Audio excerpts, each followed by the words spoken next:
kay Mets, sabi ko, bakit mo naman ako inisyuhan ng restrictions? Sabi mo nga, your account is restricted for 1 hour. Oh. Your account activity did not follow our community standards. So you cannot do one or more things you usually do. So yun yung kanyang mensahe. Hindi man lang binanggit o tinukoy kung aling community standards ang aking nalabag.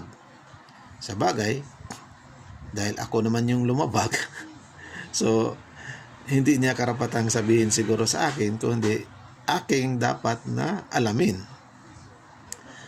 kung paano ko malaman at kung ano ang mga pwede kong gawin at yung hindi ko pwedeng gawin. Kasi siyempre first time nakatanggap ng ganun. Okay lang sana kung pinagbabawalan ka na. Ganun na nga rin yung aking pagkaintindi dahil nung nakatanggap din ako na umabot na ako sa 5K requirements or pag-request na ako ng 5K, which is yun yung limit ng pag-add friend. Kaya pagkatapos nung makareceive ako noon, ang ginawa ko, nag-follow naman ako.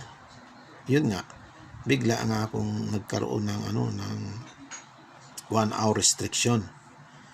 Tsaka habang tinutuloy ko naman yun, hanggang sa umabot sa session expired. Naku, lalo na naglaloko na dahil session expired. So parang nag-shutdown yung Facebook.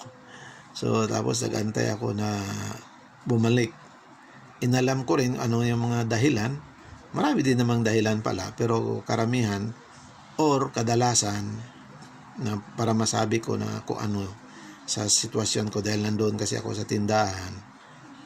Malamang mahina yung internet kasi doon hirap na hirap yung internet kaya siguro na session expired ako, or pwede ring dahil may isa pang restriction, maaring ganun. Sa ganun na lang, hindi ko talaga, wala naman niyang sinabi si Lolo Mets kung ano talaga yung restriction ko o violation ko. Wala naman, basta ganun na lang, session expired, 1 hour restriction, ganyan. So ang nangyari hanggang ngayon, namula na yung aking dashboard.